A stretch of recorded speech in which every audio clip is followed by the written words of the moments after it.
Donc bonjour à tous, bienvenue dans l'Expresso de EC. On est ensemble pour 15 minutes de live. N'hésitez pas à poser toutes vos questions dans le chat, on y répondra à la fin. Lors d'un précédent Expresso avec Quentin de Lille, nous avions parlé crise des prix et mis en avant le fait que aussi bien les clients que les fournisseurs, nous sommes impactés par cette crise des prix.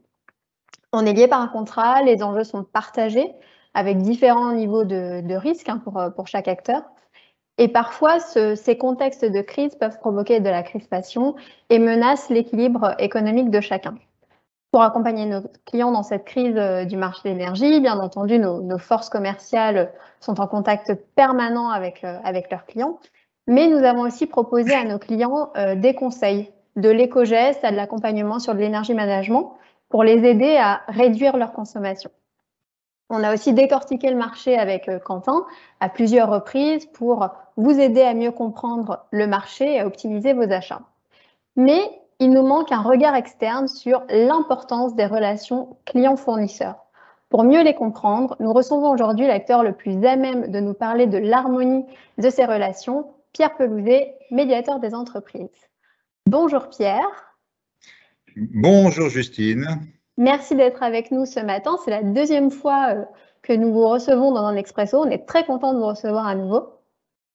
Donc, merci d'être là. Donc, comme je le disais, sujet qui nous préoccupe beaucoup en ce moment, ainsi que nos clients, c'est la hausse des prix de l'énergie. Est-ce que vous, en tant que médiateur des entreprises, vous avez eu des sollicitations quant au prix de l'énergie ?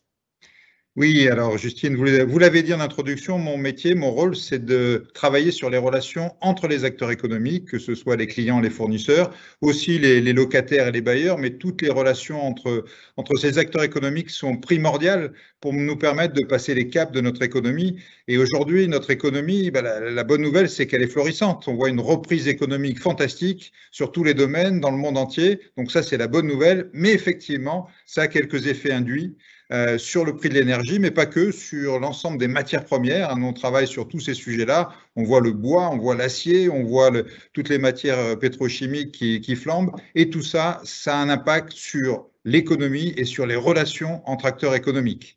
Nous avons fréquemment le cas de petits acteurs. Nous, notre rôle, c'est d'abord d'aider les petits acteurs qui se retrouvent coincés entre un fournisseur qui leur dit, moi, ce que je vous fournis, d'une part, le prix va augmenter de 20, 30, 40, 50, 60%, et d'autre part, en plus, sur un certain nombre de matières premières, les délais que je vous avais promis, c'est-à-dire vous livrer la semaine prochaine, ce ne sera pas la semaine prochaine, ce sera dans 2 mois, 3 mois, 4 mois. Et puis, de l'autre côté, le même artisan, la même TPE, la même PME se retrouve face à un client qui lui dit, ah ben mon bon monsieur, nous avions un contrat, il y avait un prix ferme dessus, donc il n'y a aucune raison que j'ajuste mon prix.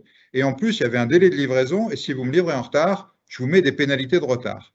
Vous imaginez bien dans quelle difficulté ça peut mettre cette PME, cet artisan, cette TPE, qui se retrouve coincé entre deux plus gros que lui, et qui, en fait, malheureusement, n'a qu'une solution, c'est rogner sur ses marges, mais il y a un moment où les marges, il n'y en a plus assez, et là, on se met en énorme difficulté. Donc, c'est là-dessus que nous sommes saisis, et nous travaillons beaucoup sur ce sujet-là. Plusieurs outils ont été mis en place par rapport à ça. Évidemment, la médiation traditionnelle, celle que vous connaissez, c'est-à-dire nous sommes saisis par ces PME qui nous disent on a une difficulté avec un grand groupe. On peut être saisi d'ailleurs par les grands groupes aussi qui ont des difficultés avec des fournisseurs, ça marche aussi. Et puis, en toute confidentialité, un de nos 64, même 80 médiateurs maintenant sur l'ensemble du territoire va les contacter et va organiser un dialogue assisté entre le client, le fournisseur ou le fournisseur et le client, de manière à trouver une solution équilibrée pour les deux. Donc, premier outil, la médiation qui s'est développée considérablement. On reviendra peut-être un peu sur les chiffres tout à l'heure. Deuxième outil que nous avons mis en place, un comité de crise spécifique d'ailleurs au monde du BTP. Le monde du BTP s'est rapproché du gouvernement et le ministre, vous savez que je suis placé auprès de Bruno Le Maire. Bruno Le Maire et Alain Griset m'ont demandé de mettre en place un comité de crise sur ce sujet où nous avons l'ensemble de la profession du BTP, de l'amont à l'aval, en passant par tous les intermédiaires, tous ces artisans que je citais tout à l'heure. Et là, nous faisons remonter les cas structurants. Une grande entreprise, qu'elle soit cliente ou fournisseur, qui ne joue pas le jeu de la solidarité, il faut qu'on puisse l'interpeller, l'appeler, lui faire comprendre les conséquences de ce qu'elle est en train de faire. Donc, n'hésitez pas, pour ceux qui nous écoutent, à faire remonter des cas, qui soient négatifs d'ailleurs ou qui soient positifs. On est aussi preneur de belles valeurs, on est aussi preneur de gestes de solidarité, de manière à ce qu'on puisse agir sur l'ensemble de ce cycle du BTP. Troisième outil que nous avons mis en place toujours sur le BTP, c'est ce qu'on appelle une médiation de filière, ce qui nous permet, là aussi avec tous les acteurs, d'essayer d'établir un cadre commun. Quelles sont les règles de conduite? Qu'est-ce qu'il faut faire? Qu'est-ce qu'il ne faut pas faire? Ça, c'est un travail un peu plus long. On se donne quelques mois pour le mettre en place, mais c'est en cours et on espère bientôt aussi sortir les règles de bonne conduite. Bien entendu, ce qu'on fait sur le BTP pourra servir à tout un tas d'autres secteurs et on travaille aussi, évidemment, avec tout un tas d'autres secteurs. Merci Pierre. Vous parliez solutions. Est-ce qu'on arrive à trouver de nouvelles solutions pour faire face à ce type de situation? Est-ce qu'il y a un élément clé pour parvenir à résoudre une situation de crise? Face à une situation de crise, face à une situation complexe, la seule solution, j'allais dire, c'est se parler. Alors ça paraît d'une banalité absolue, mais je vais vous donner quelques chiffres sur la médiation. Quand j'ai démarré il y a une dizaine d'années, on faisait une centaine de médiations dans l'année. L'an dernier, nous en avons fait plus de 3000. C'est dire que cet outil de dialogue a commencé à prendre son envol et a commencé à être reconnu. Sur ces 3000 médiations, nous avons un taux de réussite, qu'est-ce que j'appelle un taux de réussite, c'est-à-dire un taux d'accord entre les deux parties, de 70%. Dans 7 cas sur 10, les deux acteurs que nous mettons autour de la table trouvent leur solution. J'insiste là-dessus, ce n'est pas la solution du médiateur. Nous, on n'est pas juge, on n'est pas arbitre, on n'est pas là pour trancher entre les deux. On est là au contraire pour les amener, eux, à trouver leur solution. Pourquoi? Parce que je le disais tout à l'heure, notre but, c'est de restaurer de la confiance. Faire en sorte que le lien de confiance client, fournisseur, locataire, bailleur, entreprise, administration se renoue et qu'ils puissent continuer à travailler ensemble, se développer et faire prospérer notre économie, ce qui reste notre but ultime. Donc, au travers de ces médiations, de ces milliers de médiations, on trouve dans 7 cas sur 10 une solution. Là aussi, n'hésitez pas à nous saisir. Et d'ailleurs, même si vous n'êtes pas sûr, allez quand même sur notre site. Vous avez un bouton « Questionner le médiateur » qui est énormément utilisé. Utilisez celui-là si vous n'êtes pas sûr. Sinon, vous avez un bouton « Saisissez le médiateur » et là, il y aura un de nos 80 médiateurs qui se rapprochera de vous dans les semaines qui suivent pour vous accompagner sur cette médiation qui est bien entendu 100% confidentielle. Et d'ailleurs gratuite. Je le précise aussi, c'est pas une évidence, mais c'est un service public que je porte, donc j'en profite pour le rappeler. Merci Pierre. Vous avez parlé du nombre de médiations. Ça représente combien d'entreprises, toutes ces médiations? Des dizaines de milliers d'entreprises sont venues nous voir. Vous savez, effectivement, comme je disais, 3000 saisines l'an dernier, des milliers encore cette année. Chaque fois, c'est au moins 2 entreprises. Je dis au moins parce que ça peut être une saisine collective. Ça nous arrive aussi d'avoir des saisines où il y a 10, 20, 30 entreprises qui nous saisissent sur le même sujet, avec le même client ou le même fournisseur. Et donc, c'est des dizaines de milliers d'entreprises qui sont venues chez nous aujourd'hui. Donc, vous allez dire, c'est bon, tout le monde connaît la médiation. Malheureusement, non. C'est aussi pour ça qu'on est là ce matin.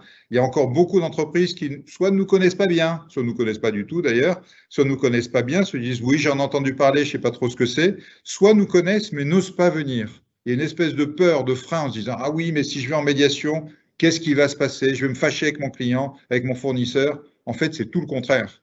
Vous allez renouer un lien. On va vous aider à retrouver un dialogue équilibré qu'on va accompagner.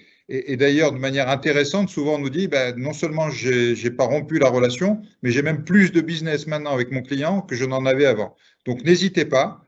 On est là pour vous accompagner. Ça se fera de manière soft, c'est-à-dire que chaque étape est partagée avec vous. On ne vous force à rien.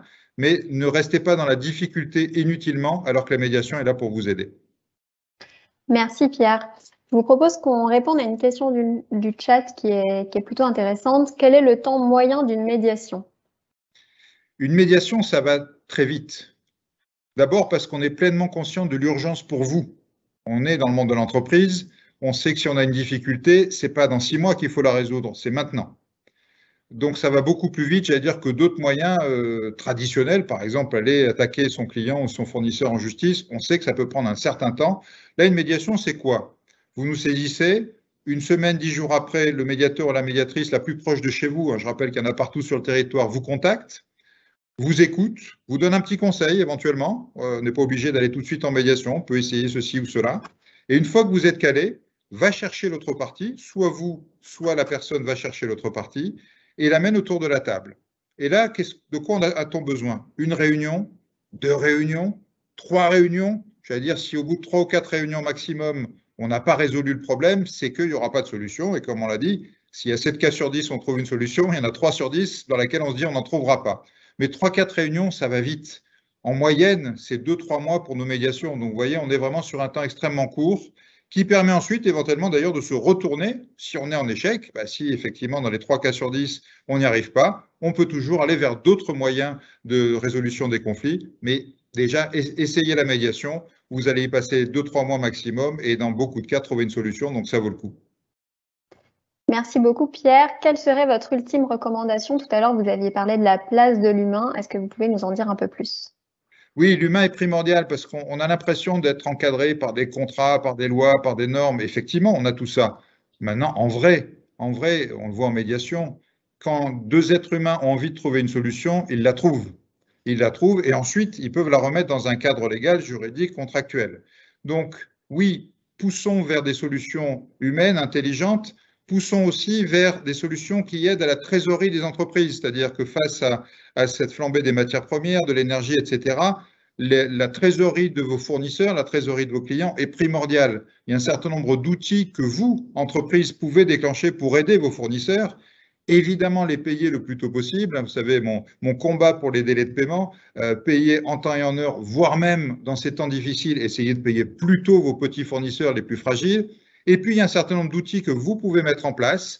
Je pense notamment à ce qu'on appelait l'affacturage inversé collaboratif, qu'on appelle maintenant le paiement fournisseur anticipé, c'est-à-dire un outil qui permet à vos fournisseurs de financer leurs factures très tôt, parce que vous aurez approuvé la facture très tôt, donc vous n'aurez pas à décaisser l'argent, mais le fournisseur pourra se retourner vers son facteur et obtenir un paiement extrêmement tôt. Donc, étudier ces sujets de paiement fournisseur anticipé. Je sais qu'Engie a un programme d'ailleurs en place sur ce sujet-là. J'en profite pour en parler, mais il y en a beaucoup d'autres. Rapprochez-vous de la médiation si vous voulez en savoir plus. On a des spécialistes là-dessus qui pourront vous accompagner pour mettre en place ces sujets de paiement fournisseur anticipé, encore une fois, qui vont être cruciaux dans les temps qui viennent, où la trésorerie va être une des clés de la survie de notre économie. Encore une fois, on a une bonne nouvelle qui est la relance économique. Faisons en sorte qu'elle soit une bonne nouvelle pour l'ensemble de la chaîne.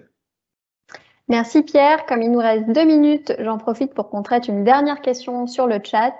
La médiation est-elle possible avec des groupes étrangers, des entreprises hors France? C'est une très bonne question. La réponse est oui. Alors, je ne dirais pas que c'est la majorité de nos médiations, mais il nous arrive d'avoir des médiations transnationales. J'en profite d'ailleurs pour préciser qui sont nos médiateurs. La moitié d'entre eux sont des agents du monde économique de Bercy, mais partout sur le territoire. Donc, ce sont des agents de l'administration, formés à la médiation, bien sûr. L'autre moitié sont des bénévoles, retraités, anciens chefs d'entreprise, anciens juges au tribunal de commerce, anciens cadres dirigeants, dont un certain nombre, même un nombre certain, ont une véritable expérience internationale, donc n'auront aucun problème à mener une médiation transfrontalière, une médiation en anglais ou parfois dans d'autres langues, mais c'est souvent en anglais, et comprendront aussi cette dimension interculturelle qui est importante dans ces médiations internationales. Donc la réponse est oui, nous savons faire des médiations à l'international. N'hésitez pas là aussi s'il y a un besoin. Merci beaucoup Pierre. Donc moi je retiens communication et dialogue qui sont très importants entre clients et fournisseurs pour parvenir à trouver une solution dans les meilleures conditions. Merci beaucoup d'être venu ce matin avec nous. Et pour les autres, je vous dis à très bientôt pour un nouvel Expresso. Bon week-end prolongé à tous pour ceux qui font le pont. Et à très bientôt. Merci Pierre. Merci, au revoir.